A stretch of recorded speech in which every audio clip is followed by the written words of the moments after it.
看着你们就心烦。冷，把你们二弟身上的狼毛都拔下来，反正他明天也要被我卖出去。我从脑海中的混乱里醒来，扶着额头坐起身，透过房门能看见门外有一灰一白两只幼崽，它们正紧紧贴在一起。结合记忆，我顿时明白了现状。我穿成了一本修仙书里的恶毒反派，原主是青狐一族的最后血脉。族群覆灭后，他伪装成散修潜入修仙宗门。3年前，一个神秘人扔给他3只幼崽，让他养着，否则就要揭穿他狐妖的身份。他嫌3只幼崽是个累赘，便想尽办法要折磨死他们。寒冬腊月扔进冰凉的河水，烈日下将他们关在门外。按照原书剧情，这3只幼崽会在仇恨中长大，最终黑化成灭世级反派。第一个被千刀万剐的就是原主，而我好死不死，偏偏穿到了原主刚做完大死的时候。面对这地狱开局，我只想问一句：现在开始当亲妈还来得及吗？我穿越的这天，原主刚把排行第2的玄逸以50块下品灵石的价格抵给了炼丹堂的周师兄，因为幼崽的妖丹入药最能滋养气血。而在原书后续的剧情中，玄逸被剖丹后并未死透，被弃于乱葬岗。他在尸山血海中爬了出来，拖着残躯一步一步爬回了银月宗。从那以后，他再没说过一句话，只用那双漆黑的空洞的眼睛看着原主。直到多年后，他亲手将原主钉在宗门大殿的柱子上，用当初剖丹的那把刀一刀一刀还了回去。我顿时浑身发冷，猛地翻身下床。原书中玄逸被弃是50，而我醒来的这个时辰，我看向洞口透进来的天光是黄昏。晚了整整半天，我踉跄着冲出洞府，丹田处那股温热的清明元息自动运转起来，缓解了身体的虚软。这应该是原主的血脉之力。我跨出门后，顺手将门外的2只幼妖丢进屋内，在他们俩的疑惑的注视下，沿着山路狂奔。在经过一片矮树林时，脚步忽然顿了一下，余光中似乎瞥见一道人影站在远处的树影下，一动不动。我猛地转头，树影空空，什么都没有。是错觉吗？我没时间深究，继续向前冲去。赶到后山乱葬岗时，天色已经彻底暗了下来，月光惨淡，照着满地散落的白骨，腐臭的气息在夜风中飘荡。远处有不知名的妖兽在低吼。我在尸堆中翻找，双手被尖锐的骨茬划破，血浑着不知名的污渍糊满了掌心。我不敢停，也不能停，每多过1秒，那个孩子存活的可能就少一份。终于，在一块斜插着的墓碑后面，我看到了他。玄逸蜷缩在墓碑的阴影里，像一团被遗弃的破烂，纯黑色的毛发被血浸透，粘成一绺一绺的。腹部有一道狰狞的伤口，皮肉翻卷着，那是取丹的刀口。左后腿以一个诡异的角度扭曲着，白森森的骨茬刺破皮肉，裸露在外。那条原本蓬松漂亮的长尾，此刻被7根斩断，断口处还在往外渗着暗红色的血。他没有昏迷，他睁着眼睛，直直地看着我。那双眼睛漆黑空洞，没有泪，没有恨，甚至没有恐惧，就像一潭死水，倒映着月光，也倒映着我的脸。那一瞬间，我浑身的血都凉了。原书中描述的就是这双眼睛。我张了张嘴，想说什么，喉咙却像被什么东西堵住。我踉跄着走过去，在他面前蹲下，颤抖着伸出手，想要抱起他。他的身体在我碰到的一瞬间绷紧了，那是一种本能的濒死的防御，但只是绷紧了一瞬，又松开了。他没有挣扎，没有躲闪，甚至没有出声，只是那样看着我，安静的空洞的看着我，仿佛在看一个陌生人，仿佛什么都不在乎了。我的心像被人狠狠攥住，疼得几乎喘不过气来。对不起，我来晚了。他没有回答，那双眼睛依然空荡荡的，没有因为这句话泛起任何波澜。我把他轻轻抱起来，他太轻了，轻得像一团被雨水浸透的棉絮，几乎没有分量。他的身体冰凉，冰凉的让我害怕。我抱紧他，想把自己的温度渡给他，却发现自己也在发抖。你别怕，我一边往密林深处走，一边低声说：“我不会让你死的，你听见了吗？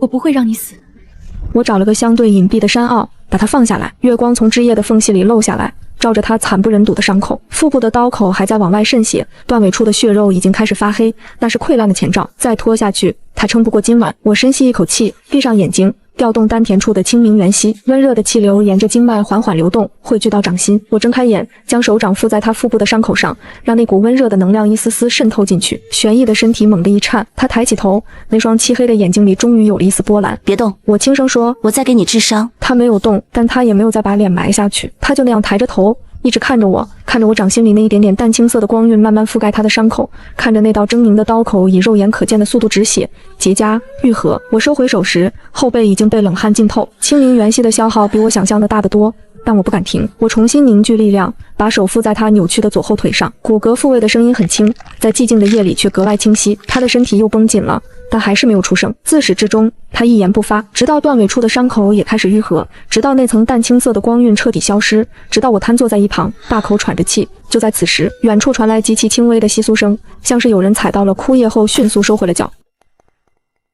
我警觉地抬头望去，月光下，不远处的古树后，似乎有一片衣角一闪而没，有人，但那人没有靠近，也没有动作，只是静静地站在那里，像是在守着什么，又像是在等什么。我浑身紧绷，将玄逸往怀里带了带，然而等了很久，那人始终没有现身，也没有离开的迹象。最终我实在没有力气去追究，只能收回目光。玄逸依然没有说话，他只是看着我，那双眼睛里空洞已经褪去大半，取而代之的是一种复杂的我看不懂的情绪。好了，我擦了擦额头的汗，扯出一个笑容，伤口都处理好了，剩下的就是养。我的声音卡在喉咙里，因为玄逸动了，他拖着刚刚接好的左后腿，一点一点的艰难的挪到了我面前，然后低下头，用脑袋轻轻抵住了我的膝盖，就那么抵着不动了。那声音沙哑干涩，像是许久不曾开口说过话，带着一些迷糊，像分不清现实，只在幻想里的呼喊。我的眼眶瞬间热了，我伸手把他抱起来，让他靠在我怀里。这一次他没有绷紧身体，没有防御，只是安静地靠着，把脑袋埋在我的颈窝里。娘亲，我哑着嗓子应了一声。娘亲在。他没有再说话，但我知道有什么东西在这一刻悄悄地裂开了一道缝。我没有直接回银月宗，玄逸的伤虽然愈合了大半，但他的身体太虚弱了，虚弱的连站都站不稳。我需要给他找点吃的，也需要时间想想回去之后该怎么面对那些烂摊子。我用枯叶和干草铺了个简单的窝，把它放进去，然后在不远处找了棵矮树，摘了些野果。银月宗后山的妖兽山脉外围野果倒是不少，虽然酸涩，但好歹能充饥。回到山坳时，我看到玄逸从干草窝里探出半个脑袋，正朝我这边张望。看到我回来，那颗毛茸茸的脑袋又缩了回去。我忍不住弯了弯嘴角，走过去把野果递到他嘴边。他愣了一下，没有接，而是抬头看着我。吃吧，酸的但能吃。他低下头，伸出舌头，轻轻舔了舔那颗野果，然后小口小口地啃起来。我看着他吃，心里涌起一股复杂的情绪。原书中，这个孩子会在3年后把原主钉在柱子上，但现在他正在我怀里，安静地吃着酸涩的野果。未来或许真的可以改变。吃完野果，玄逸又靠在我怀里不动了。我以为他睡着了，正准备把他抱起来往回走，忽然听到他开口：“你不是他。”我的动作僵住了。他不会这样。他的声音还是沙哑的，很轻，但一字一字清清楚楚。不会抱我，不会治伤，不会摘果子。我没有说话。你是谁？他抬起头，那双漆黑的已经不再空洞的眼睛直直地看着我。我沉默了很久，月光静静地照着，远处有虫鸣，有风声，有不知道什么妖兽的低吼。我低头看着他，看着这个本该在3年后杀死我的孩子，看着他眼底那一点小心翼翼的不敢说出口的期待。我慢慢开口：“一个不会再把你卖掉的他，一个会保护你们的他。”他没有再问。过了很久，久到我以为他真的睡着了。我听到他极轻极轻地说：“那你以后别不要我。”我的眼眶又热了，我抱紧他，把他冰凉的身体贴在自己心口。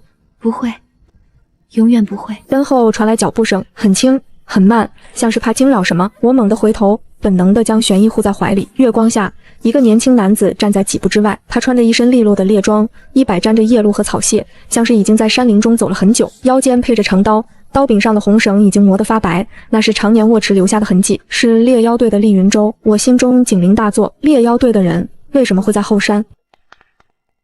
而且这个时间，这个地点，他没有靠近，只是站在原地，目光落在我和玄逸身上。那目光很复杂，有审视，有疑惑，还有一丝极淡极淡的我看不懂的情绪。最终，他的视线停在我沾满血污的双手上，眉头微微皱起。你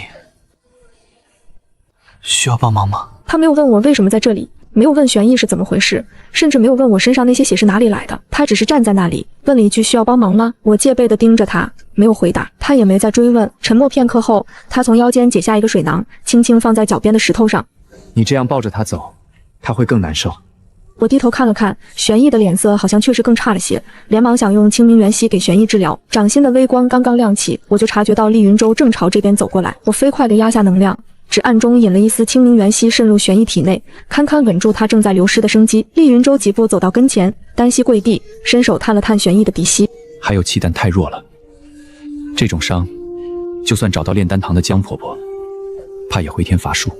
我没有接话，抱紧怀中昏迷的小兽，站起身往回走。没走出2步，周围突然安静了，虫鸣消失了，风声也停了，连远处若有若无的兽吼都听不见了，只剩下一种低沉的压迫性的呼吸声从4面8方的黑暗中渗透过来。我抱着玄逸的手骤然收紧，身体本能地绷成一根弦。厉云舟的反应更快，他猛地转身挡在我前面，手中长刀出鞘，刀刃反射着最后一缕天光，指节因用力而发白。有东西来了！话音未落，两道黑影从黑暗中无声窜出，是两只双手炎狼，体型比寻常狼兽大了整整一圈，两颗狰狞的狼头并排生长，8只眼睛在暮色中燃着幽绿色的火焰。它们压低身体，喉咙里发出碾磨骨头般的低吼，灼热的气息从张开的血盆大口中喷涌而出。金丹期妖兽2只，厉云舟的喉结滚动了一下，他不过筑基后期，单挑1只都够呛，何况2只。你带着幼崽先走，我拖住他们。而我已经动了，我将玄翼稳稳地放在身旁一棵古树最粗的枝杈上，确认它不会掉下来之后，右手向前一伸，空气中响起一声尖锐的破风声，一条的长鞭凭空出现在我掌心，通体暗红，如同一条细长狐尾。玄青鞭本是我腰身的尾巴，为了伪装人族，将它变成了法宝。此时左侧那只双手炎狼已经扑了过来，它选择的目标是我，2颗狼头同时张嘴。灼热的火焰从喉咙深处涌出，裹挟着焦臭的气味扑面而来。我没有后退，身体向左猛地一跃，火焰擦着衣角烧过去，热浪灼得皮肤发疼。我借着跃起的惯性甩出玄青鞭，长鞭在空中划出一道暗红色的弧线，精准地缠上炎狼的脖颈，毛发倒刺刺入皮肉，血珠飞溅。炎狼吃痛发出怒吼，4肢蹬地想要挣脱。巨大的冲力阀被我借势利用，我双脚蹬地，身体后仰，用尽全身力气猛地一拉，砰！沉闷的撞击声，炎狼的头颅狠狠砸在一旁的粗壮树干上，树皮碎裂，木屑纷飞，它被砸得晕头转向，2颗脑袋同时摇晃，脚步踉跄。与此同时，玄青鞭倒刺中附着的高浓缩麻醉毒已经顺着伤口渗入血液。3息之后，炎狼粗重的喘息声渐渐微弱下去，4条腿一软，庞大的身躯轰然倒地，溅起一片枯叶。另一边，厉云舟正和第2只炎狼殊死搏斗，他的刀法凌厉，但体力消耗极快，脸上见了汗，身上也添了几道血口。几个回合后，他终于找到破绽，一刀斩在炎狼的脖颈上，鲜血喷涌而出，妖兽哀鸣着倒下。厉云舟大口喘着粗气，转过头来，然后他愣住了。我已经收了鞭，站在那只瘫倒的炎狼旁边，衣裙上沾着血迹和木屑，神色平静。他盯着我看了很久，目光复杂的惊人。我知道他在想什么。他认识的那个苏恒，又懒又恶毒，连走路都嫌累，怎么可能一个人放倒一只金丹期妖兽？你……他的声音有些干涩，沉默了片刻，接着说道：5年前，冬天山脚下，我蹲下身割炎狼皮毛的动作顿了一下，你扔给我半块饼，然后就走了。我追上去想问你的名字，你已经走远了。后来我进了银月宗，找了很久才知道是你。抱着玄翼看着他，他终于抬起头与我对视。你变了很多。我不知道该怎么回答，只能沉默。他也没再追问，只是走过来，蹲下身，帮我把另一只炎狼的皮毛割了下来，递给我。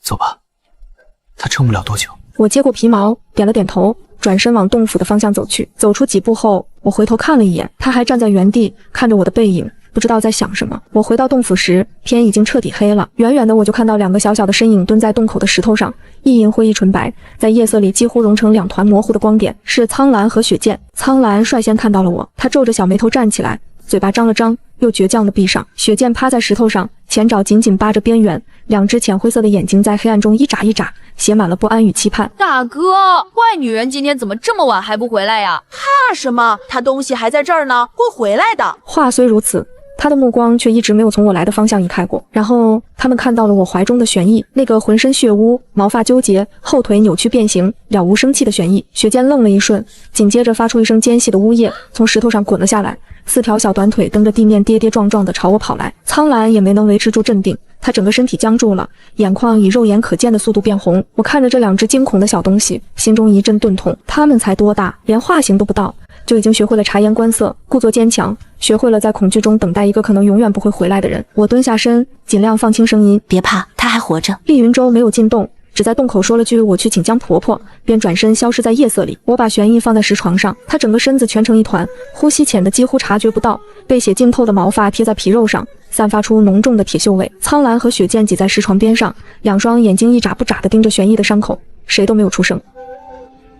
我需要清水给他清洗伤口。洞外那条山泉你知道在哪里吧？那目光里有警觉，有犹豫，还有一丝极力掩饰的期盼。他没有回答，但很快跑到角落里，用嘴叼起一个缺了口的破葫芦，转身就往洞外跑。他跑得很快，4条小短腿蹬得飞快，转眼就没了影子。大约煮熟1块肉的功夫，苍兰就叼着半葫芦水回来了，呼哧呼哧喘着粗气，葫芦口溢出来的水打湿了他下巴的毛。他把葫芦放在我脚边，然后退到一旁，继续用那双眼睛盯着我。洞府里除了几张脏兮兮的兽皮和一口豁了边的石锅，再没有别的东西。我翻了半天，挑了一块看起来相对干净的兽皮，在水里搓洗几遍后拧干，开始给玄逸擦拭伤口，动作要轻再轻。伤口周围的毛发粘着干涸的血块和泥污，我一点一点地润湿剥离。指尖几乎是贴着皮肉在移动，每一次触碰到伤口边缘，昏迷中的玄逸就会轻轻抽搐一下。身后没有声音，但我能感觉到2道灼热的视线落在我手上。苍兰和雪见都看到了，他们看到那个曾经把盐盐粉撒在他们伤口上的女人，此刻正用最轻的力道、最柔的动作替玄逸清理血污。2小只的嘴巴同时张大，随后又紧紧闭上，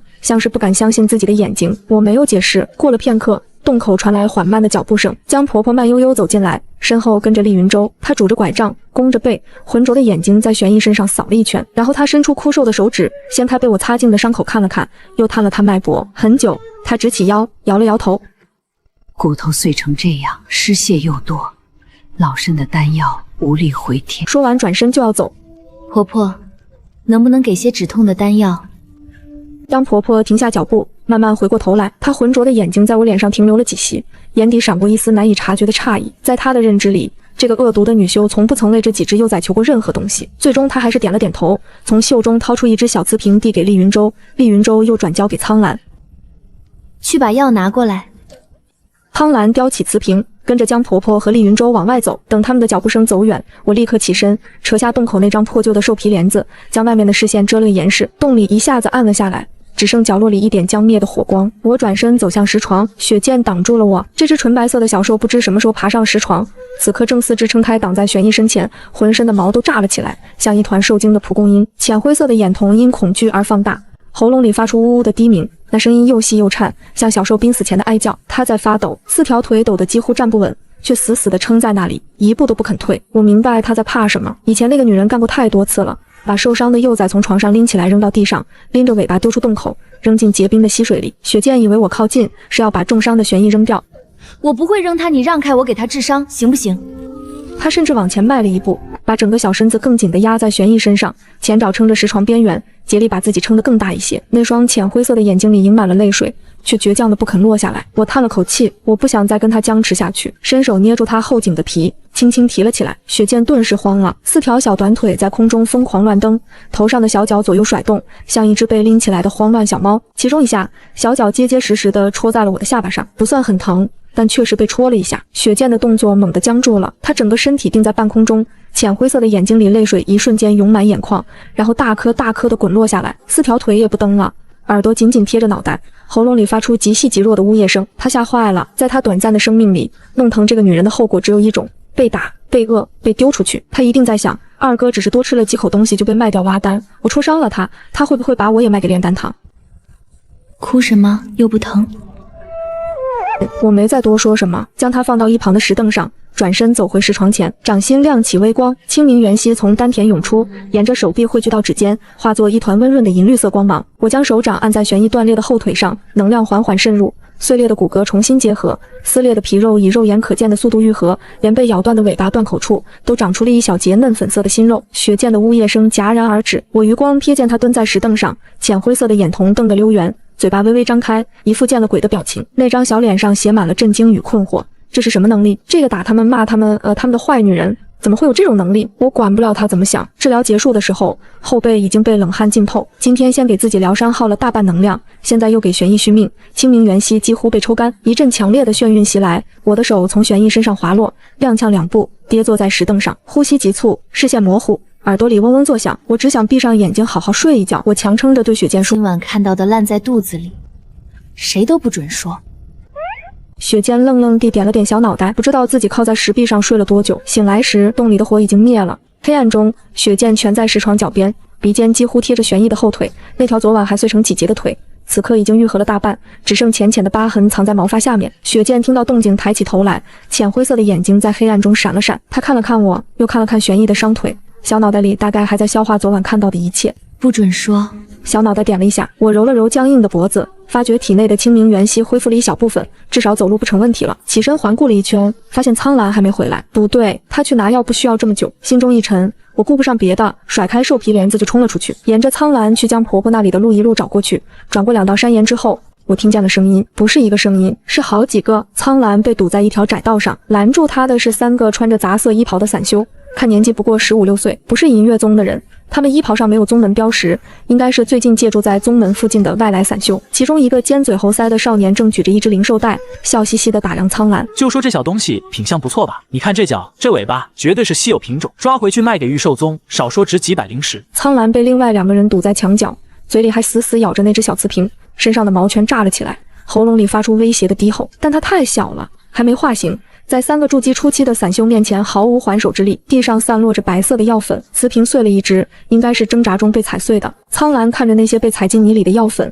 眼眶通红，眼泪在里面打转，却死活不肯掉下来。那是给玄逸的止痛药。来，乖乖进去。尖嘴少年将灵兽袋的口子撑开，朝苍兰照了过去。我几步冲上前，没有废话，没有警告，一把抓住尖嘴少年握着灵兽袋的手腕，用力一拧，他惨叫一声，灵兽袋脱手掉落。我顺势一脚踹在他膝弯处，他整个人扑通一声跪在地上。另外2个散修愣住了，还没来得及反应，我已经欺身而上，左拳砸在一个人的鼻梁上，右肘狠狠撞在另一个人的肋下。2声闷响过后，2个人捂着伤处蜷缩在地，哀嚎不止。前后不过3息，尖嘴少年挣扎着想爬起来，我一脚踩在他背上，把他重新踩回地上。你知道我们是谁吗？他色厉内荏地喊道。我们是玄阴殿的人，你敢动我们，玄阴殿不会放过你。玄阴殿这3个字像一盆冰水浇在我头上，心脏狠狠一缩，原主记忆中的恐惧瞬间涌上心头。那个屠尽青湖一族的玄阴殿，那个追杀原主3年的玄阴殿。尖嘴少年见我被镇住，以为我怕了，得意起来。怕了吧？识相的赶紧放了我们，再把那只小畜生交出来，我们可以考虑饶你。我没让他把话说完，一脚踢开他，蹲下身，单手掐住他的脖子，把他抵在岩壁上。我凑近他的脸，一字一顿地说：玄阴殿的人会穿这种破烂法袍，会穷到来银月宗附近打劫幼崽？尖嘴少年的脸色变了，冒充玄阴殿欺负我的崽子，还踩碎我的药。我松开手，站起身，居高临下的看着他。3个散修在我银月宗的地盘上撒野，你们说我该把你们交给执法堂，还是直接废了修为扔出山门？3个人彻底慌了。饶命，我们不敢了，再也不敢了。滚！3个人连滚带爬的跑了。我转过身看向苍兰，他站在原地一动不动，嘴里还死死咬着那只小瓷瓶，浑身脏兮兮的，眼角挂着没干的泪痕，但他的眼睛正一眨不眨地盯着我，那目光里有惊愕，有困惑，还有一丝我从未在他眼中见过的东西，那是一种小心翼翼的、不敢置信的期盼。回家了，我轻声说，向他伸出手。苍兰没有动，他低头看了看我的手，又抬头看了看我的脸，像是在确认什么。很久，他才慢慢走过来，把嘴里的瓷瓶轻轻放在我掌心，然后他退后2步，继续用那种复杂的目光看着我。我蹲下身，用袖子擦掉他脸上的泥污和泪痕。以后谁再欺负你们，就回来告诉我。苍兰的嘴巴张了张，又闭上，他的眼眶又红了，但这次眼泪没有掉下来。我把他抱起来，往回走。这一次他没有挣扎，我脚下一蹬，身形已经冲了出去，玄青鞭破空而出，鞭梢精准地抽在那只灵兽袋上，一声脆响，灵兽袋被抽飞出去，在空中翻了几个跟头，落进旁边的灌木丛里。尖嘴少年被鞭风震得后退好几步，差点一屁股坐在地上。我一把将苍兰捞进怀里，转身面对3个散修，他们还没反应过来，玄青鞭已经甩出第2鞭，长鞭如毒蛇出洞，鞭梢上的倒刺勾破左边那人的衣袖和皮肉，麻醉毒顺着伤口渗入，那人惨叫一声，半边身子瞬间发麻，踉跄着跪倒在地。第3鞭扫向剩下2人，2个散修被鞭锋扫中腰肋，倒刺撕开衣裳，划出血痕，麻醉毒迅速起效，2人扑倒在地，手脚抽搐着动弹不得。前后不过5息，我拎起尖嘴少年的后领，像拖麻袋一样把他从地上拽起来。他2腿发软，脸色煞白，嘴唇哆嗦了半天才挤出一句话：你敢打我们，动我的崽，这点教训算轻的。我没再跟他们废话，拖着3个瘫软的散修，一路走到宗门执法堂门口，把他们往台阶上一扔。值守的执法弟子一脸莫名地走出来，我指着地上3个半死不活的散修，这3个人偷窃宗门弟子的灵兽，按门规怎么处置？修仙宗门最重规矩，偷窃一事查实之后，执法堂长老连审都懒得多审，直接按门规重罚，没收随身灵石法器，逐出银月宗地界，3年内不得靠近百里。3个散修被2名执法弟子架着往外拖时，那个尖嘴少年突然回过头来，满脸怨毒：你给我等着，我师叔不会放过你的。我站在原地看着他被拖远，面无表情。师叔记下了。往回走的路上，苍兰一直被我抱在怀里。以前遇到这种情况，他一定会拼命挣扎，他不习惯被人抱，更不习惯被这个女人抱。但这一次他没有动，他把下巴搁在我的手臂上，一双琥珀色的眼睛安安静静地望着前方。我感觉到他的心跳很快，但正在慢慢平复。快到洞口时，他的身体终于完全放松下来，那根一直绷得死紧的小尾巴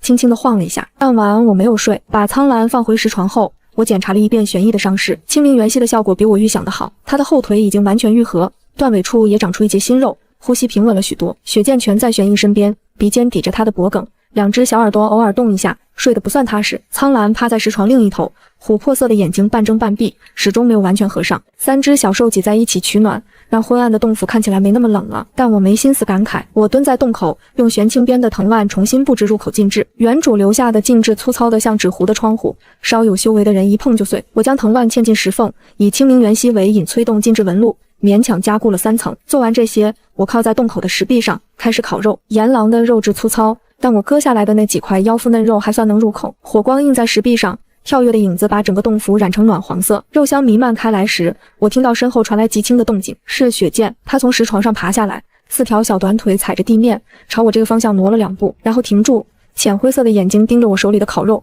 喉咙里无意识地吞咽了一下，又往前挪了1步，又停住。他在试探，像是在确认靠近我这个举动会不会招来一顿打。我撕下一条肉放在他面前的地上，没说话。雪见低下头嗅了嗅，犹豫了很久，才小心翼翼地叼起来，飞快地退回石床底下。苍兰始终没有动，但我注意到他那只半睁的眼睛里光影晃了一下。火堆噼啪响了一阵之后，洞口的禁制微微震动，是厉云舟。他穿过禁制走进来，手里拿着一只白瓷药瓶，将婆婆另外给的疗伤丹3粒，早中晚各服1粒。他把药瓶放在石锅旁边，目光扫过石床上昏睡的玄逸，顿了一顿，他看起来比我预想的好很多，运气好，伤口没感染。我接过药瓶，厉云舟没有立刻走，他在火堆旁的石头上坐下来，沉默片刻，像是在斟酌措辞。今天你和那只岩狼的战斗，他看着火焰说，我见过不少筑基期的修士对上金丹期妖兽，没有一个能在10息之内解决的。你的身手反应对法器的控制不像是一个普通散修能做到的。我拨了拨火堆里的木柴，3年前我在一处秘境里得过一段机缘，修炼了一些不常见的功法。这个说辞漏洞百出，但厉云舟没有追问，他只是点了点头，站起身准备离开。走到洞口时，他忽然压低声音，今天那几个散修的师叔是金丹后期的修为，你要小心。他的背影消失在夜色中，我盯着他离开的方向，手指无意识地收紧。金丹后期，如果我处于全盛状态，金丹后期不过是一鞭子的事，但现在这具身体受过重伤，修为跌落，清明元夕又刚刚耗尽，真打起来最多5-5开，更何况我还带着3只不能战斗的幼崽，一旦对方找上门来，我连跑都跑不了，不能硬拼。我将最后一块烤肉用干净的树叶包好，放在石床旁边留给明天的幼崽，然后熄了火，靠在洞口闭目养神。不知过了多久，一阵极轻微的异样将我惊醒，洞外有什么东西一闪而过，我猛地睁开眼，玄青鞭已经握在手中，禁制没有被触发，说明对方没有强行闯入，只是从洞口外掠过。我屏住呼吸，凝神感知，那道气息已经消失了，速度极快，像一只在暗夜中掠食的鹰隼。洞口的地面上多了一样东西，一枚令牌，巴掌大小，漆黑如墨，正面刻着一个扭曲的符文，边缘泛着暗紫色的幽光。我蹲下身将它捡起，翻到背面，3个字：玄阴殿。瞳孔猛地收缩，手指攥紧令牌，指节发白，找上来了。那一夜我再没合眼。天蒙蒙亮时，我把玄阴殿的令牌用布包好，藏在石床底下的暗格里，开始在脑中梳理局势。玄阴殿3年前屠灭了青狐一族，之后一直在追杀漏网的族人，原主靠着伪装散修的身份躲进银月宗，勉强苟活了3年。但最近这些外来散修的出现，昨晚那枚令牌都说明玄阴殿已经锁定了银月宗一带，只是还没确定我的具体位置。令牌是试探，丢在洞口而不是直接破门，说明他们还不完全确定我就是那个青狐遗孤。一旦我露出破绽，接下来面对的就不是一枚令牌，而是灭顶之灾。我必须藏好。3只幼崽不知什么时候醒了，苍兰蹲在石床边，2只耳朵朝着我的方向竖着，雪见趴在玄逸旁边，嘴里还叼着昨晚没吃完的肉干。玄逸仍在昏睡，但气息已经稳了许多。他们3个的位置比昨天离我近了一些，不多，大概近了2个身位。今天待在洞里别出去，我对苍兰说。苍兰看了我一眼，没有问为什么，只是低低的了一声。我整理了一下衣裙上的褶皱和污渍，尽量让自己看起来像个普通的宗门散修，然后去了任务堂。银月宗的任务堂设在中峰半山腰的一座石殿里，每日清晨会挂出新的任务单，从采药、巡山到清理妖兽都有。我挑了一个远离洞府的杂役任务，去南坡药圃除草，活轻不引人注目，正适合我现在的处境。我需要制造一个普通散修安分守己做杂活的假象，同时暗中摸清玄阴殿到底来了多少人。去南坡的路上要经过江婆婆的药田，我到的时候远远就看到药田边围着几只妖兽，体型不大但行动异常整齐，正在朝田里的江婆婆逼近。江婆婆拄着拐杖，一边后退一边用药除驱赶，嘴里骂骂咧咧。我几步冲上去，玄青鞭甩出，将最近的一只妖兽抽飞，剩下几只被边锋所射，四散逃进了树丛。解围之后，我没有立刻收手，因为我注意到一个不对劲的地方。这几只妖兽的品阶不高，顶多炼气后期，按理说不会主动靠近有人类气息的药田，它们的行动路线太规整了，不像是自发觅食，更像是被什么人暗中驱使过来的。试探，有人在用这种方式试探附近修士的实力。我压下心中的警觉，故意只用了最普通的手法，没有动用麻醉毒，没有暴露场边的特殊能力，甚至没有用出全力。在江婆婆面前，我只是一个碰巧路过顺手帮忙的杂役散修。多谢你了。江婆婆拍了拍身上的土，上下打量了我一眼，从袖中摸出一支药瓶递过来。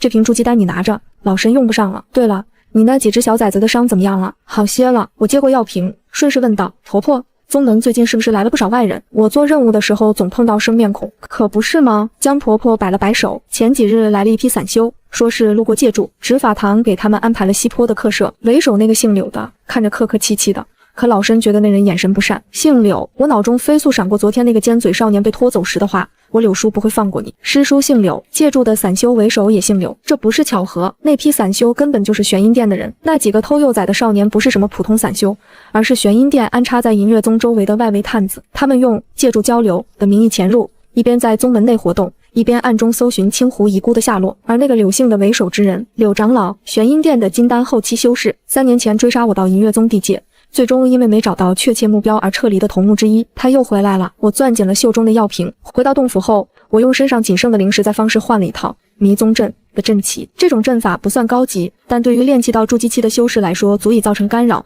能让闯入者在原地打转一炷香的时间。我花了整个下午在洞府周围30丈内布下阵旗，又用清明元息将阵门引入泥土和石缝。做完这些，天色已经暗了。回到洞里，苍兰蹲在石床边，琥珀色的眼睛在火光中一眨一眨。我们是不是要离开这里？他忽然问。我沉默了几息，可能要。苍兰没有再说话，他把下巴搁在前爪上，尾巴在地上轻轻扫了一下。3天后，我的预感应验了。那天上午，我照常去南坡做杂役任务，走到半山腰的松林时，前方的小路上多了几个人。为首的是一个中年男修，面容清瘦，穿着深灰色长袍，双手负在身后，目光不紧不慢地在林间扫视。他身后跟着2名随从，气息内敛，看不出深浅。我与他迎面相遇的瞬间，他停下了脚步。这位师妹面生得很，他微微侧头，嘴角挂着一丝笑意。在下柳凤萍，带弟子游历路过此地，借住贵宗几日，不知师妹如何称呼？柳凤萍，柳长老。心跳漏了一拍，但面上没有丝毫变化。散修苏恒，在宗门做些杂役换灵石度日。我微微欠身，语气平淡。柳凤萍上下打量了我一眼，目光在我脸上停留了一瞬，她的视线像一把细针，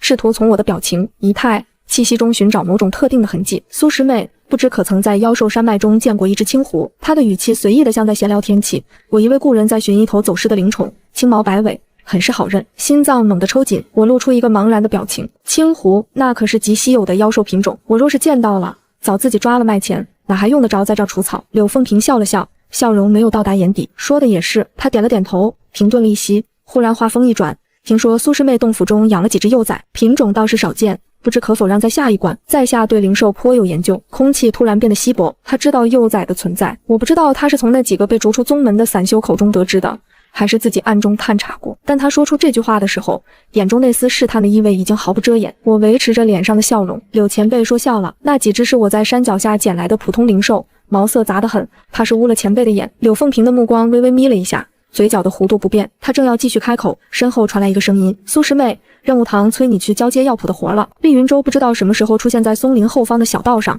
手里拎着一篮子草药，一副恰好路过的样子。他走到我身边，冲柳凤萍客气地拱了拱手：这位前辈，师妹还有差事在身，改日再续。说完不等柳凤萍回应，伸手拉了一下我的袖子，半拉半拽地带着我往山下走去。直到拐过2道弯，彻底看不见那几个灰袍身影，厉云舟才松开手。他的步伐慢了下来，侧过头看着我，眉头压得很低。你在躲什么人？我回头看了一眼来路的方向，松林安静的像什么都没发生过。你为什么帮我？我没有回答，反问道。厉云舟沉默了很久。多年前你就过我一次。他说，声音压得很低。虽然你后来变了，变得和从前不一样，但那份恩情还在。我认，原主救过他。这条信息在我脑海中飞速盘旋，原主的记忆里确实有一个模糊的片段。某年冬天，暴雪封山，一个受伤的少年倒在宗门外的山道上，原主不知出于什么原因把他拖进洞府，为了一颗疗伤丹，那个少年就是厉云舟。一颗丹药的恩情，他还了3年。在原主变得恶毒之后，在所有人对他避之不及的时候，只有他还偶尔出现在洞府附近，默默丢下一袋灵米或一瓶丹药，然后悄无声息地离开。我垂下眼，安静了几息。我需要你帮一个忙。厉云舟抬起眼，如果有一天我必须离开这里，能不能请你替我护住那3只幼崽，哪怕只是几天？松林的风从山坡上吹下来，带着冷色的草木气息。厉云舟看了我很久，然后他点了一下头。当天夜里，我把厉云舟约到洞府外的山泉边，月光照在水面上，碎成满池银白，四下无人，只有泉水流过石缝的声响。仇家已经找上来了，我开门见山，那个姓柳的不是什么游历散修，他是来找我的。如果让他确认我的身份，不只是我，3只幼崽也会被牵连。厉云舟背靠石壁，双臂抱在胸前，他没有问仇家是谁，也没有问我到底犯了什么事。你打算怎么做？引开他们。我说我在他住处附近留下气息，他一定会追出来。我把他引到妖兽山脉深处，在那里解决。厉云舟皱起眉，你一个人？对方可是金丹后期，我有我的办法。他沉默了很久，最终没有再劝。回到洞府时，3只幼崽都醒着，玄逸已经能自己站起来了，虽然后腿还有些发软，但至少不用躺着。他蹲在石床边上，纯黑色的毛发在火光中泛着暗蓝色的微光，一双漆黑的眼睛沉默地望着我。苍兰趴在洞口的石头上放哨，耳朵转来转去捕捉着外面的动静。雪见窝在玄逸旁边啃一截肉干，吃得满嘴是油。我在火堆旁坐下来，看了他们一会儿。过来，3只幼崽同时抬头，苍兰最先走过来，雪见犹豫了一下也跟上去。玄逸最后一个挪过来，和另外2只保持着半个身位的距离。我放轻了声音，妈妈要出门几天，你们跟厉叔叔待在他的洞府里，哪里都不要去。苍兰的耳朵猛地竖了起来，你要丢下我们？他的声音绷得很紧，琥珀色的眼睛里有东西在快速翻涌，那不是愤怒，是恐惧，一种被遗弃过太多次之后刻进骨头里的恐惧。不是丢下，我摇头，是去把盯上我们的坏人引走，引远了你们才安全。苍兰没有说话，他死死地盯着我的脸，像是在分辨我说的是不是真话。雪见的反应更直接，他直接咬住了我的衣角，小小的牙齿嵌进布料里，咬得很用力，嘴唇都在发抖，浅灰色的眼睛蓄满了泪水，但一滴都没有掉下来。他不说话，就是咬着不放。玄逸坐在最远的位置上，一动不动，他没有上前，没有出声，但我看到他的爪子深深地扣进地面的泥土里，指节泛白。我蹲下身，伸出手，这是我穿来之后第一次主动去摸他们的头。指尖碰到苍兰头顶的鹿角时，他整个身体僵了一下，我的手掌顺着脚跟滑到他的脑袋上，轻轻揉了揉，毛发比我想象中柔软，微微发热。然后是雪见，他还咬着我的衣角，泪眼汪汪地仰头看我。我腾出另一只手摸了摸他的耳朵，他的身体也僵了，随即开始微微发颤。最后是玄逸，他离得最远，我够不着他，但我朝他伸出了手。他看着我的手，漆黑的眼睛里有什么东西碎裂了一下，又飞快地拼了回去。他没有靠过来，但也没有后退。信我，我说这次一定回来。深夜，3只幼崽在厉云舟的看护下转移到他的洞府，我目送他们离开，然后独自折返，拿起玄清鞭，走进了夜色中。柳凤萍的临时住处在西坡客舍，我特意绕了一个大圈，在客舍下风口的位置停了片刻，然后运转清明元息，释放出一缕极淡的妖族气息。那气息薄得像一根蛛丝，但对于一个追踪了3年的猎手来说，足够了。不到半炷香的功夫，客舍方向传来衣袍破风的声响，我转身朝妖兽山脉深处掠去，身后的追踪气息紧咬不放，一夜奔行。天亮时，我站在了妖兽山脉最深处的断崖边上，身后的松林中脚步声停下了。我转过身，柳凤萍站在30丈外，深灰色的长袍在晨风中微微翻动，她身后跟着3个人，气息沉稳，皆是金丹期修为。柳凤萍看着我，嘴角慢慢弯起一个弧度。追了3年，我说今日做不了断。柳凤萍没有急着动手，她负手站在松林边缘，像欣赏猎物入陷阱般打量着我。身后3名金丹期手下呈扇形散开，堵住了我左右两侧的退路。背后是断崖，崖下是100丈深的裂谷，谷底云雾翻涌，看不见底。青湖一族余孽。柳凤萍终于开口，语气带着几分感慨。当年让你逃了，我在店主面前挨了30遍，今日看你还往哪跑。我抬起右手，玄清鞭从掌心蔓延而出，暗红色的藤蔓在晨光中泛着冷冽的金属光泽。谁逃还不一定，战斗在我话音落下的同一夕爆发。左侧的金丹期率先出手，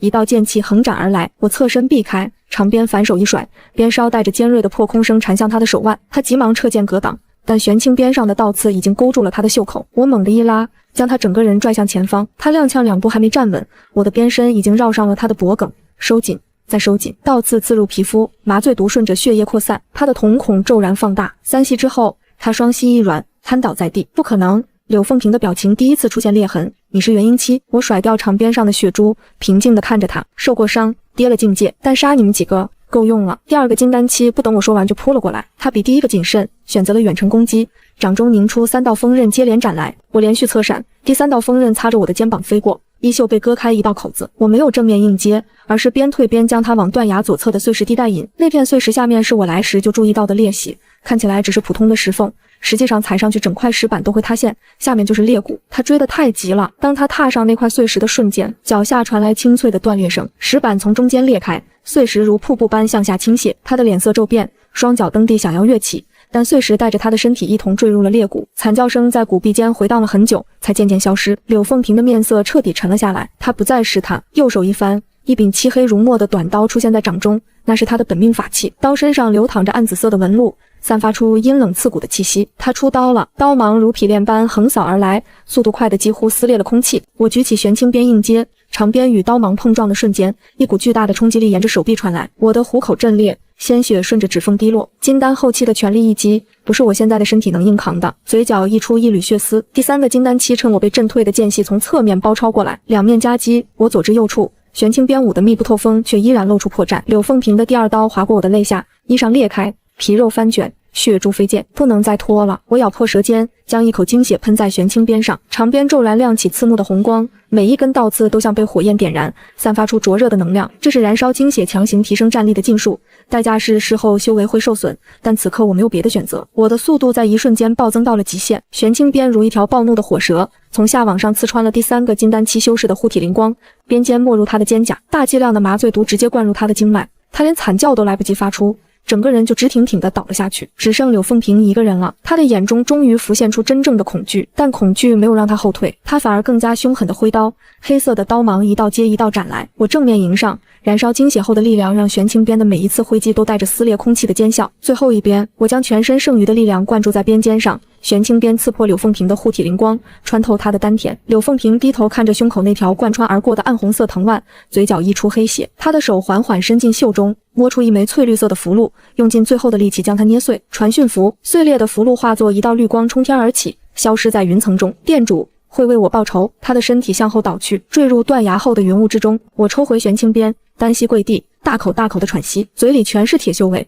胸腔像被人用锤子反复砸过，每呼吸一次都伴随着尖锐的刺痛。衣裳上到处是血，分不清哪些是我的，哪些是别人的。他捏碎了传讯符，玄阴殿店主会知道这里发生了什么，而我现在连站起来的力气都快没有了。回去的路比来时漫长了10倍，我不记得自己摔了多少跤，膝盖磕在石头上，手掌撑在荆棘里，血和泥混在一起糊了满手。精血燃烧后的反噬让我的经脉像被火烧过一样疼，每走一步都觉得骨头在往外扎。但我不能停，我答应过他们要回来。丽云州的洞府在银月宗东坡的半山腰上，比我的破石洞要体面一些，至少有一扇完整的木门。我在第3天傍晚走到了门外，门是开着的。苍兰蹲在门槛上，他看起来已经在这个位置蹲了很久了，琥珀色的眼睛直直地望着山道的方向，耳朵竖得笔直，整个身体绷成了一张弓。门槛上的木头被他的爪子抓出了好几道深深的划痕。他先看到了我，一瞬间他整个身体弹了起来，4条腿像装了弹簧一样窜出门槛，朝我冲了过来，跑到一半又急急地刹住，险些摔一跟头，然后就那么站在3步之外，浑身的毛都炸着，嘴巴张了又合，合了又张，一个字都没说出来。身后传来一声尖细的哭嚎，雪见从门里滚了出来，不是跑，是滚。4条短腿绊在门槛上，整个身体翻了一个跟头，在地上打了2转才爬起来，然后发了疯似的扑过来，一头撞在我的小腿上。他哭得很大声，嘴里呜呜咽咽的，也不知道在喊什么。玄逸最后一个出来，他站在门框边，没有跑过来，纯黑色的毛发在夕阳下显得很安静，后腿站得很稳，完全恢复了。他就那么站着，一动不动地看着我，但我看到他的眼眶红了，我的腿突然撑不住了，膝盖一软，整个人跪倒在地上。我想说一句回来了，但嘴巴张开后，涌出来的是一口带着血腥味的浊气，视线开始模糊，身体像被抽去了所有的骨头。最后的意识里，我感觉到3团温热的东西围了上来，一个抵着我的左手，一个贴着我的右肋，一个伏在我的膝盖上，很暖，然后就什么都不知道了。再次醒来的时候，我不知道过了多久，头顶是一片陌生的石壁，身下铺着干净柔软的兽皮，空气中有淡淡的药香，是疗伤丹化开后的气味。我试着动了一下手指，左手边有东西毛茸茸的压着，我转头一看，苍兰的脑袋搁在我的手臂上，2只前爪紧紧扒着我的袖口，睡着了，但眉心皱着，睡得并不安稳。右边是雪见，整个小身子缩成一团塞在我的腋下，鼻尖抵着我的肋骨，每呼出一口气都在我身上留下一小团温热的雾气。脚边是玄逸，他趴在石床末端，下巴搁在我的脚踝上，尾巴那条还在慢慢长回来的短尾巴搭在我的脚背上，随着呼吸轻轻起伏。3只小兽把我围得严严实实的，它们身上的体温从4面8方渗进来，暖得我胸腔里某个一直紧绷的东西突然松开了。我听到旁边传来轻微的脚步声，是厉云舟，他端着一碗深褐色的药汤走过来，看到我睁了眼，顿了一下。你昏了3天。他把药汤放在石床边，压低声音怕吵醒幼崽。这3天他们寸步不离地守着你，连吃东西都叼到你身边来吃。我没有说话，我慢慢抬起左手，轻轻摸了摸苍兰的脑袋。他在睡梦中动了一下，皱着的眉头缓缓舒展开来，鼻子里哼了一声，把脑袋往我的掌心里又拱了拱。妈妈回来了。我的声音很轻，轻的几乎只有自己能听到。接下来的日子安静了许多，燃烧精血的代价比我预想的重，经脉里残留着灼烧后的钝痛。清明元息运转时断时续，像一条被堵塞的溪流。我每天大部分时间都用来打坐调息，将清明元息一点一点地疏通回正轨。丽云州每天来一趟，有时带丹药，有时带几只打来的灵兔，有时什么都不带，只是在洞口坐一会儿就走。他问过一次我的身份，我只说了一句曾是被追杀的人，他便不再提起。但他的眼神里多了一样东西，不是怀疑，是审视，那种我再重新认识你的目光。三只幼崽的变化比我预想的快。第一个改变的是苍兰。那天我坐在洞口晒太阳，闭目调息，一个小小的东西被放在了我的手边。我睁开眼，看到一颗紫红色的野果搁在石头上，表皮被牙齿咬出了几个小洞，是苍兰从山坡上叼来的。它蹲在2步之外，偏过头去假装在看风景，耳朵间却微微泛红。我拿起野果咬了一口，酸得倒牙，但我咽了下去。苍兰的尾巴间轻轻晃了一下。第2天，石头上多了2颗，第3天3颗，到第4天，它已经不需要假装看风景了，而是大大方方地蹲在我旁边，看着我吃完才走开。玄逸的变化更安静，他从不主动靠近，也不会像苍兰那样叼东西来示好。但我闭目调息的时候，总能感觉到脚边有一团温热的东西趴着。睁眼一看，玄逸就伏在那里，下巴搁在前爪上，漆黑的眼睛半睁半闭，像是在替我守着什么。偶尔他会用头轻轻蹭一下我的脚踝，很轻，像是怕被我发现。但每次蹭完之后，他都会抬眼看我一下，那目光里有小心翼翼的试探，也有极力克制的依赖。雪见是最直白的那一个，他几乎每时每刻都想往我怀里钻，但每次迈出前爪，走到离我半步远的地方，他又会停下来，然后蹲在那里，浅灰色的眼睛眨巴眨巴地看着我，前爪在地上抓来抓去，一副想靠近又不敢的模样。我知道他在怕什么。3年的阴影不是几天就能消除的，在他的记忆里，靠近这个女人从来不会有好结果。那天晚上，雪见又蹲在了距离我半步的地方，我没有等他走过来，我伸出手把他捞了起来，放在自己怀里。雪见整个身体僵住了，他一动不动地蜷在我的臂弯里，4条腿缩得紧紧的，连呼吸都放轻了。过了很久，大概过了煮一壶水的时间，他的身体才一点一点地放松下来。先是尾巴松开了，然后是后腿，然后是前爪，最后他把脑袋靠在了我的手臂上，鼻尖抵着我的手腕，发出了一声极轻极轻的叹息。我低头看他，他的眼睛闭着，睫毛湿漉漉的。一旁的苍兰看了半天，突然开口了：“你真的是我们的妈妈吗？”他的声音不大，但每个字都很清楚。琥珀色的眼睛直直地望着我，里面有审视，有困惑，有一点点期待，和以前完全不一样。我沉默了一会儿，怀里的雪见动了一下，似乎也在等我的回答。连脚边的玄逸都抬起了头，漆黑的眼睛在火光中一眨不眨。以前的我是坏人，我说现在的我想做你们的妈妈。苍兰盯着我看了很久，他的尾巴在地上扫了2下，最终什么都没有说，低下头趴在了我的脚边，安静持续了几息。你会一直这样吗？这一次开口的是玄逸，他的声音很低很沉，带着一种与年龄不相符的谨慎。他没有看我，下巴搁在前爪上，目光落在跳动的火焰上，但他的耳朵朝着我的方向，一丝不差地对准了。会，我没有犹豫。火堆噼啪响了一声，玄逸的短尾巴轻轻晃了一下，幅度很小，但我看到了。伤势养了大半个月，清明元息才勉强恢复到能正常运转的程度。那天我去任务堂交差的时候，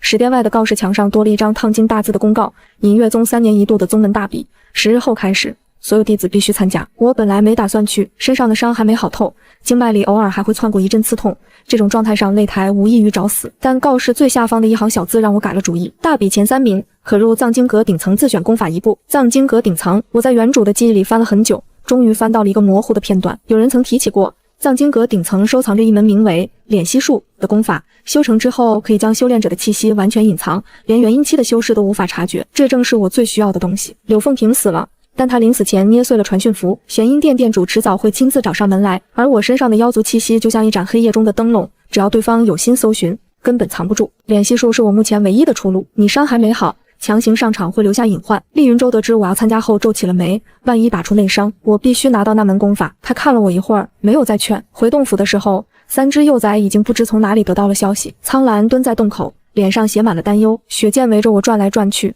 不停地用鼻子拱我的手。玄逸趴在石床边上，看似漫不经心，但耳朵一直朝着我的方向。苍兰犹豫了一下，开口问：我们能帮你做什么？我想了想，乖乖待着，就是帮我。大比抽签那天，我抽到了第1场，对手是内门弟子周涵，筑基后期。消息传开后，我在路过演武场的时候，听到几个弟子在议论，那个废物散修也报名了，他不是连1阶灵兽都打不过吗？第1场就碰上周师兄，怕是连3招都撑不过。我没有停留，径直走了过去。大比当日，演武场挤满了人，银月宗上下几百号弟子，再加上闻讯赶来看热闹的散修和外门杂役，将环形的演武台围得水泄不通。石台正中央刻着银月宗的宗徽，边缘布着防护禁制，防止战斗波及观众。我走上石台的时候，对面的周涵已经等在那里了，他比我高出一个头，身穿银白色的内门弟子服，腰间佩剑，面容端正但眼神倨傲。看到我走上来，他的嘴角微微弯了一下。苏师妹，悠着点，认输也不丢人。我没有说话，右手向前一伸，玄清鞭凭空出现在掌心。裁判长老的令旗落下，周涵拔剑出鞘，剑尖一抖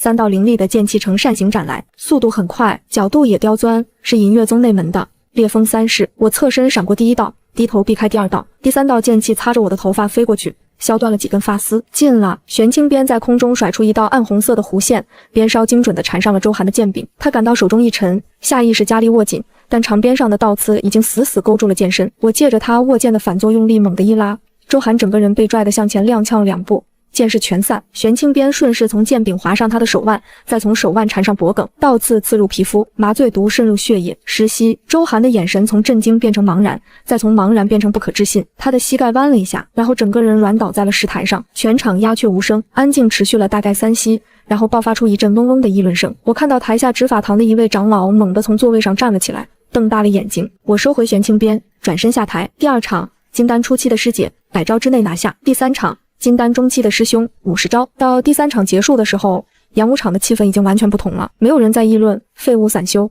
取而代之的是各种猜测。他以前是不是在藏拙？听说他3年前进过一次秘境，怕是得了什么传承。你看他那条长鞭，品阶至少4阶以上。厉云舟站在台下的角落里，双臂抱胸，脸上的震惊已经收敛成了一种深沉的审视。我在台上寻找3只幼崽的身影，最终在人群最外围的一棵老槐树下找到了他们。苍兰蹲在最高的树杈上，浑身的毛都炸着，2只前爪扒着树干，激动的整个身体都在轻微发抖。雪剑挤在苍兰和玄逸中间，嘴巴微微张开，浅灰色的眼睛亮得像2颗星星。玄逸趴在树杈上，漆黑的眼睛里第一次有了明亮的光。第2日没有比赛，是休整日。我回到洞府检查禁制的时候，发现迷踪阵外围的某几面阵旗被人动过，位置很细微，如果不是我亲手布下的，根本不会察觉有人来过，而且不止一次。我心中一紧，快步回到洞里。3只幼崽安安静静地趴在石床上。苍兰看到我进来，耳朵动了动。今天有人来过，他说，语气比我预想的平静。我带弟弟们躲进了迷踪阵里面，那些人在外面转了很久，找不到路就走了。我愣了一下，迷踪阵是我布的，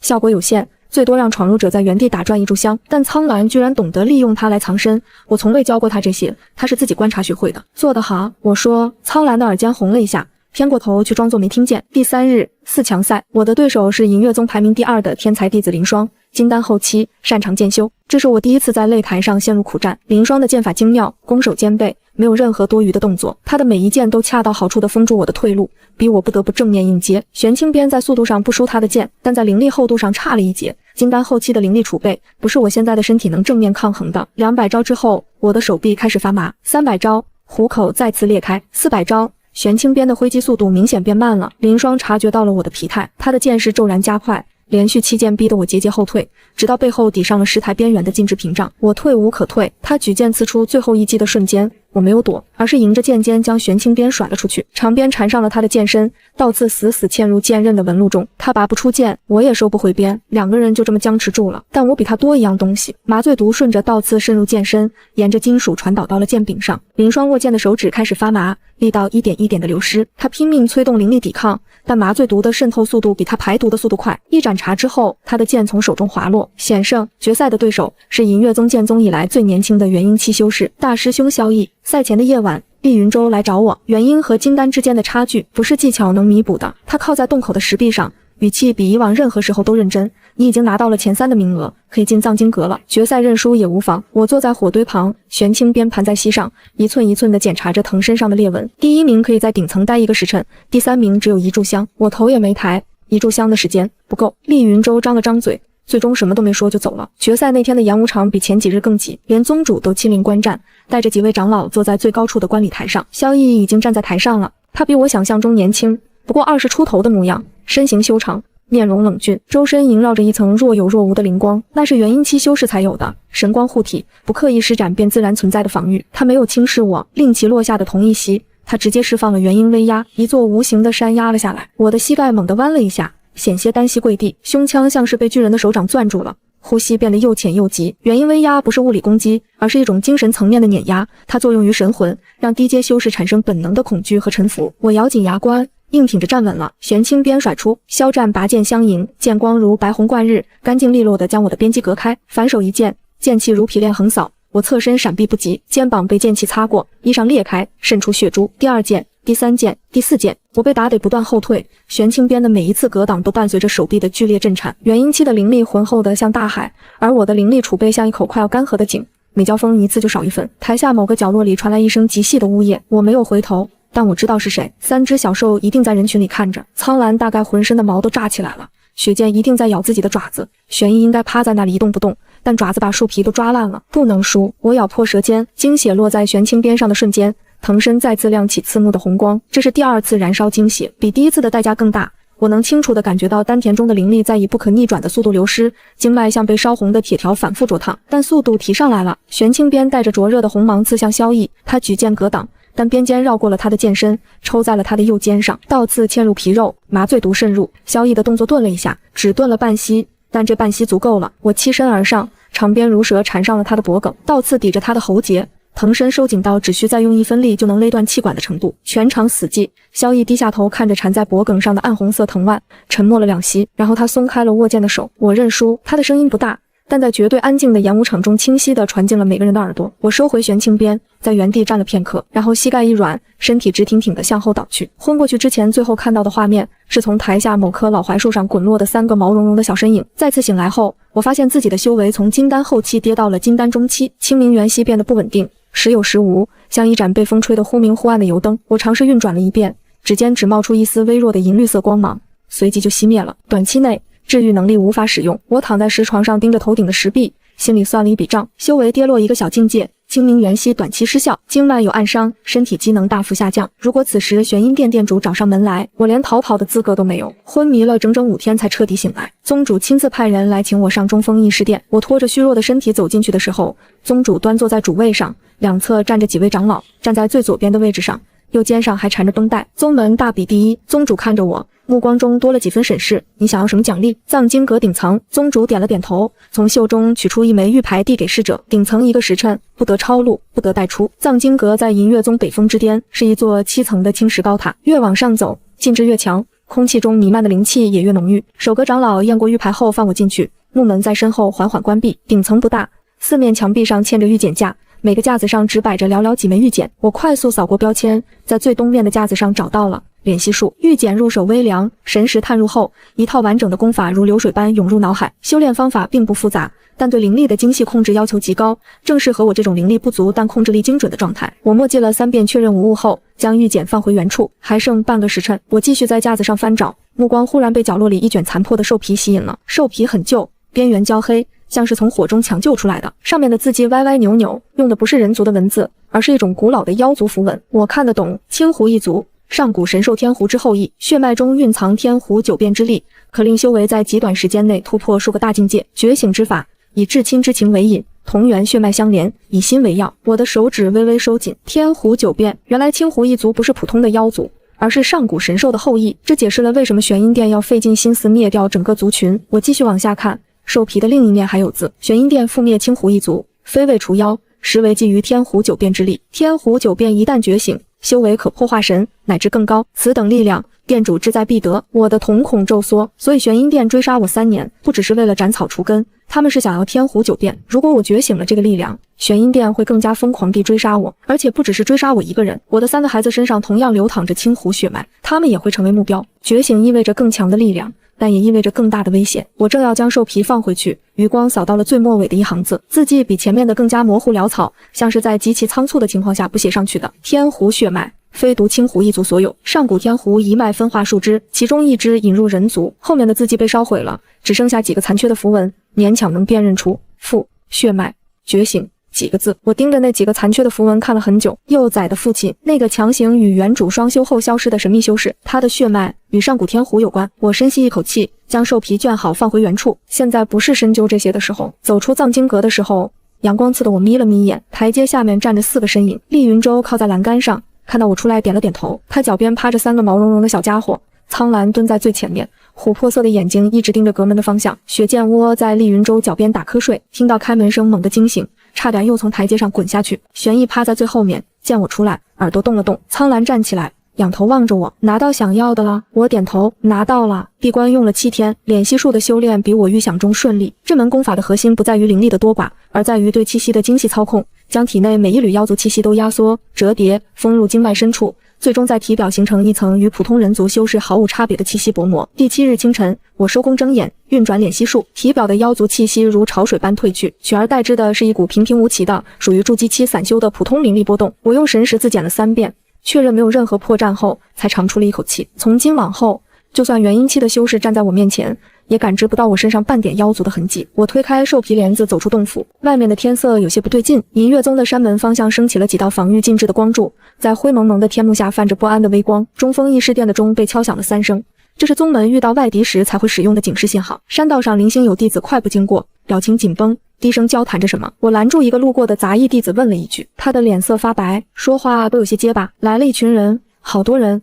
为首那个气势太吓人了，连宗主都亲自出面了。我没有再问第二句，回到洞府，厉云舟已经等在里面了，他的脸色比那个杂役弟子还要难看。玄阴殿，他只说了2个字，我的指尖微微发凉。店主亲自来的。厉云舟压低声音，带了至少20名金丹期以上的修士，说是来追查杀害柳长老的凶手。刚才在大殿上直接放了话，交出凶手，否则踏平银月宗。元婴后期，店主是元婴后期，而我现在的修为金丹中期，清明元息不稳定，精血亏损尚未恢复，身体机能只剩巅峰时的3-4成，这个差距不是技巧和计谋能弥补的。3只幼崽不知什么时候从石床底下钻了出来，苍兰站在我的左脚边，雪剑贴着我的右腿，玄逸趴在身后。3只小兽围成一个小小的半圆，谁都没有出声，但他们的身体都紧紧地靠着我，像是感应到了某种巨大的危险正在逼近。我蹲下身看了他们一会儿，然后我抬起头对厉云舟说，带他们去密道。银月宗北峰山体内部有一条开山祖师留下的逃生密道，入口藏在藏经阁后面的山壁夹缝中，除了宗主和几位元老，几乎没有人知道它的存在。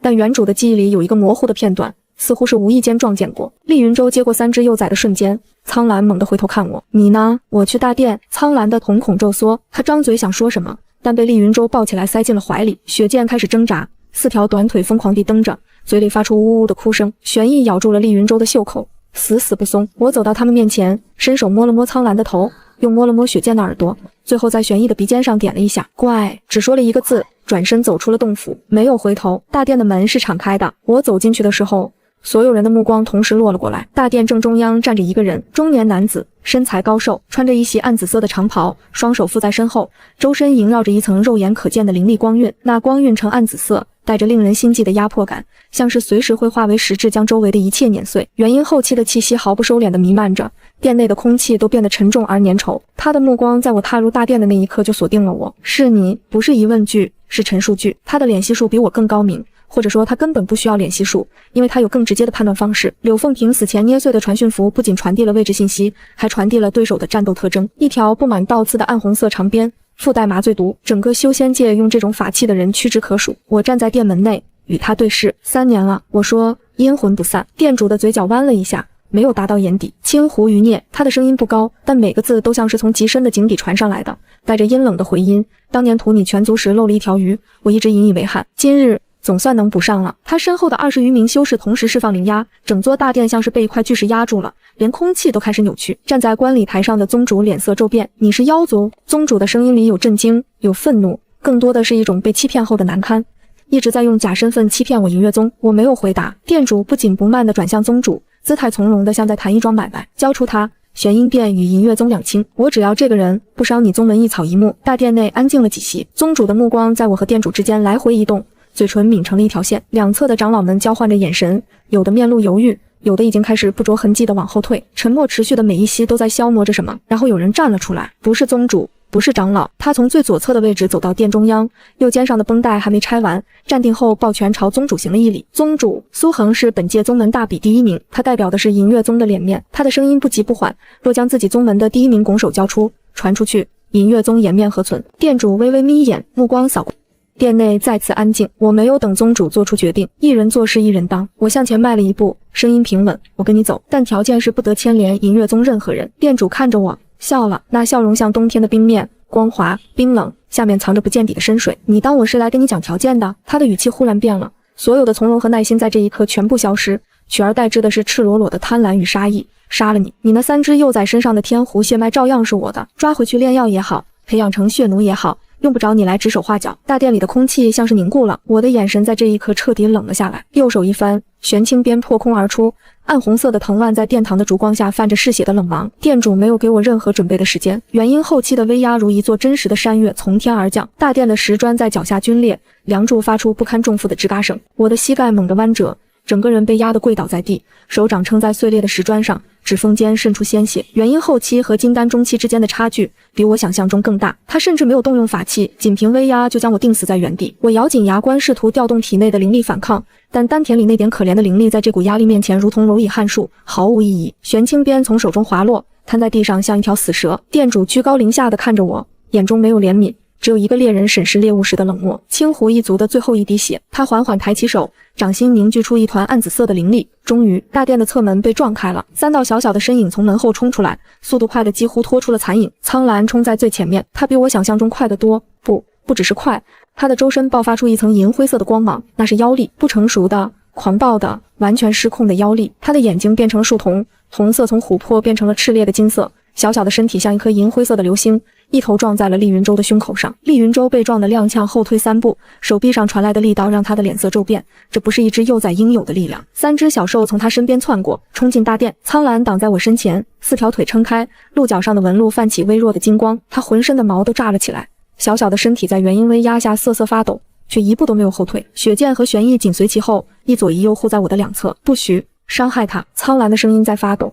但每个字都咬得很重。店主低下头，看着面前这3只在威压下浑身颤抖却死不退缩的幼崽，眼中闪过一丝玩味。3只幼崽正好。他嘴角弯起弧度，抓回去炼药，一直都不浪费。我跪在地上，抬起头看着他们的背影。苍兰瘦小的脊背在我面前撑成一面盾，他的尾巴夹在腿间，那是恐惧到极点的表现。雪剑的4条短腿抖得像筛糠，但他的前爪死死扒着地面，一寸都不肯挪动。玄翼一声不吭地趴在我右侧，纯黑的毛发下肌肉紧绷，断尾的残端微微翘起。他们在用自己小小的身体挡在我和一个元婴后期修士之间。胸腔深处有什么东西炸裂了，不是灵力，不是妖力，是一种从未体验过的滚烫的几乎要将5脏6腑都焚烧殆尽的情绪。那种情绪没有名字，但它比任何功法都强大，比任何灵丹都猛烈。它从心脏开始蔓延，沿着经脉扩散到4肢百骸，最终抵达了丹田最深处那个一直沉睡着的地方。清明元气暴走了，不是之前那种温润平和的流转，而是如洪水决堤般狂暴地涌出，冲刷着经脉中每一寸角落。体内某个被封印了不知多久的东西开始震动、碎裂、苏醒。藏经阁兽皮上的画面在脑海中闪过：天胡九变，以心为引，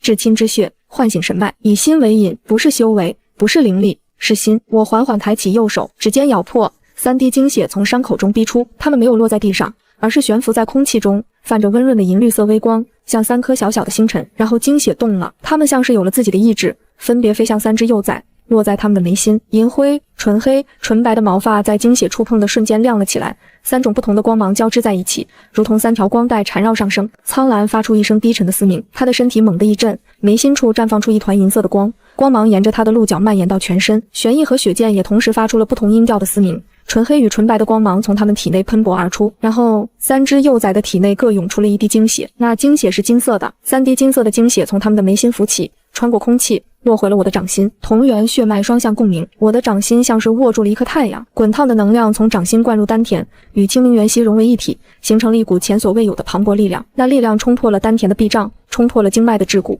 在我的体内构建起一个全新的循环。身后的空气扭曲了，一道巨大的虚影从我背后浮现，9条尾巴如烈焰般展开，每一条都有数丈之长，末端燃烧着银白色的湖火。虚影的面容模糊不清，但那双眼睛清晰的可怕，金色的树瞳，古老而威严。9尾天狐，我的气息在暴涨。金丹后期，金丹圆满，元婴初期，元婴中期，元婴后期，没有停，元婴圆满，化神初期。店主的脸色在这短短几息之内经历了从玩味到震惊，从震惊到恐惧的完整变化。他猛地后退3步，掌中的暗紫色灵力球骤然膨胀，向我砸来。我睁开眼，眸中金光流转，树瞳在烛火中折射出冷厉的光芒。伤我孩儿者，玄清鞭从地上飞起，落入掌中，藤身上每一根倒刺都燃着银白色的湖火，整条长鞭变成了一条活着的火蛇。我挥出一鞭，空间裂开了，不是比喻，是真正的空间裂缝。鞭尖所到之处，空气如镜面般碎裂，露出里面漆黑的虚空。暗紫色的灵力球在接触到鞭芒的一瞬间就被撕成碎片，化为漫天的紫色光点消散。鞭芒没有停滞，它穿透了店主的护体灵光，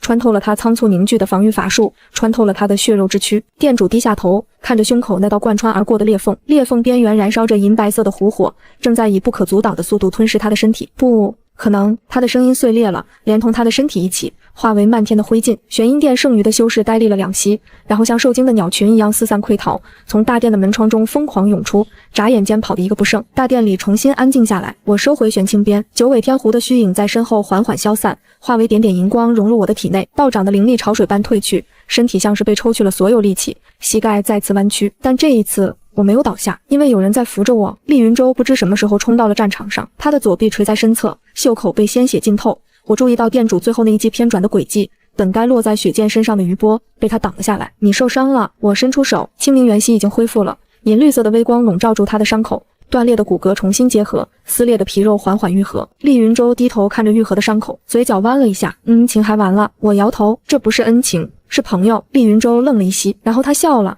笑容里有释然，有轻松，还有一点不易察觉的如释重负。他没有再说什么，退后几步，站到了一旁。我转过身，3只幼崽站在石砖碎裂的大殿中央，仰头望着我。他们身上的光芒已经消退，恢复了平时毛茸茸的模样，但他们的眼睛不一样了。苍蓝的琥珀色瞳孔里多了一圈淡金色的纹路，玄异漆黑的眼底深处有星星点点的银光闪烁。雪见浅灰色的眼睛变得澄澈透亮，像2颗被月光洗过的水晶。他们用一种全新的目光看着我，不是恐惧，不是防备，不是试探。苍蓝往前走了一步，然后又走了一步，他停在我的面前，仰起头，琥珀色的眼睛里有泪光在打转，嘴巴张开又闭上，闭上又张开，像是在练习一个从未说过的词。妈妈。他的声音很轻，带着一丝颤抖，但我听到了。我蹲下身，张开双臂，苍蓝第一个扑进来，脑袋埋进我的脖颈，鹿角戳着我的下巴，雪剑紧跟着撞进我的怀里，4条短腿紧紧扒着我的衣襟，呜呜地哭出了声。最后是玄逸，他走得最慢，停在最远的位置，犹豫了最久。但当他终于靠过来的时候，他没有像往常那样只蹭一下就退开，而是把整个身体都贴了上来，